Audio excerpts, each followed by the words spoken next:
বাদামি বর্ণের শিশুদের এই মৃত্যু আমার দেশের আমার ভাইয়ের সরকারের কাছে শুধুমাত্র একটি ট্রানজ্যাকশনাল ফল্ট হিসেবে রয়েছে। সরকার এবং এই নূরজাহান বেগম যারা ব্যাংকার, যারা এনজিও মুখী এই সরকারটা গঠন করেছিল, তাদের কাছে আসলে জনসেবা এবং সমষ্টির উন্নয়নের চাইতেও গুরুত্বপূর্ণ মুনাফা অর্জন, তার চেয়েও বেশি গুরুত্বপূর্ণ ব্যবসায়িক লাভ, ব্যবসায়িক প্রবৃত্তি। এখানে গুরুত্বপূর্ণ হয়ে দাঁড়িয়েছিল ব্যবসায়িক সফলতা। ইউনূস জাপানে গিয়ে জাপানি শিশুদের সাথে পুষ্প বিনিময় করছেন। বন্ধুগণ, আমার দেশের বাদামি বর্ণের শিশুদের এই মৃত্যু, আমার দেশের আমার ভাইয়ের সন্তানের মৃত্যু, আমার পরিবারের সন্তানের মৃত্যু বিগত ইন্টারিম সরকারের কাছে শুধুমাত্র একটি ট্রানজ্যাকশনাল ফল্ট হিসেবে রয়ে গেছে। 90-এর দশক থেকে যে ইপিআই প্রোগ্রামের মাধ্যমে বাংলাদেশে প্রতিষেধক টিকাগুলো আমদানি করা হতো, বিশ্বের বেশিরভাগ দেশে যেখানে ইউনিসেফ এবং জিএফভিআই নামক একটি কর্পোরেশন, একটি প্রতিষেধক সংস্থা টিকা সরবরাহ করত, সেখানে আমরা দেখতে পেলাম কিভাবে বিগত সময়ে সকল ধরনের সতর্কবার্তাকে উপেক্ষা করে তৎকালীন ইউনূস সরকার, তৎকালীন ব্যর্থ স্বাস্থ্য উপদেষ্টা নূরজাহান বেগম টেন্ডার আহ্বানের মাধ্যমে টিকা ক্রয় করতে চেয়েছিলেন। টেন্ডার আহ্বানের কারণ কি? উন্নত মানের টিকা কেনা না, টেন্ডার আহ্বান করা হয়েছিল যাতে ন্যূনতম মূল্যে টিকা কেনা যায় এবং বাংলাদেশ সরকারের ব্যবসায়িক সফলতা অর্জন করা যায়।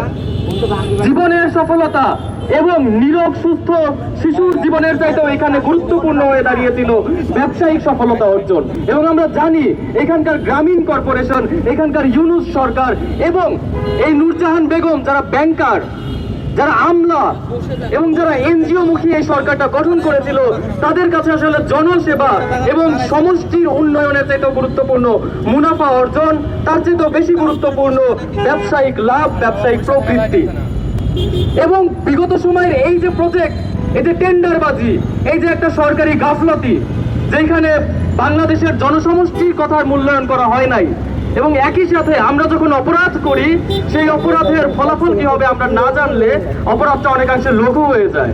কিন্তু আমরা জানি ইউনূস সরকার যখন এই পলিসি গ্রহণ করতেছিল, যখন ওপেন টেন্ডারের মাধ্যমে তারা টিকা কেনার প্ল্যান করতেছিল, তখন অনেক সংস্থা, ইউনিসেফ সহ আরো অনেকগুলো সংস্থা তাদেরকে সতর্ক করেছিল, বলেছিল আল্লাহর দোহাই লাগে আপনারা এটা করেন না।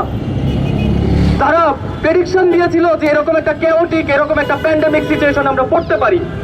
কিন্তু আমরা দেখলাম এই সকল প্রেডিকশন, এরকম ফোরসিয়েবল ইভেন্ট জানা সত্ত্বেও ইউনূস সরকার এবং সেই ব্যর্থ স্বাস্থ্য উপদেষ্টা নূরজাহান বেগম একটা টেন্ডারবাজির মাধ্যমে 90-এর দশক থেকে চলে আসা, নিরবিচ্ছিন্নভাবে চলে আসা একটি টিকা প্রদান এবং টিকা সরবরাহ প্রক্রিয়াকে কিভাবে প্রশ্নবিদ্ধ করলো, কিভাবে ব্যর্থতায় পর্যবসিত করলো।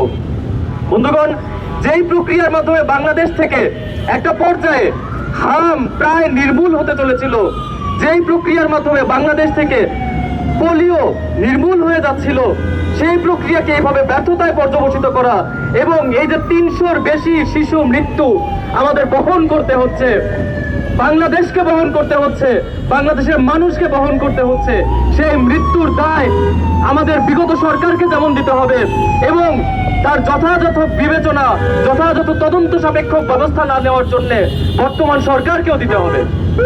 এবং বর্তমানে বিপ্লবী ছাত্রমৈত্রী তার এই অবস্থানই ঘোষণা করছে যে বিগত ইন্টারিম সরকার সে এরকম যতগুলো জনবিরোধী, মানুষের স্বাস্থ্য এবং সুরক্ষা বিরোধী যতগুলো প্রজেক্ট নিয়েছে এবং ব্যর্থতায় পর্যবসিত হয়েছে, তার সুষ্ঠু এবং নিরপেক্ষ তদন্ত করা হোক এবং তদন্ত পরবর্তী বিচারের আওতায় ওই সকল দায়ী দোষী ইন্টারিমের কর্তা ব্যক্তিদের অবশ্যই নিয়ে আসা হোক।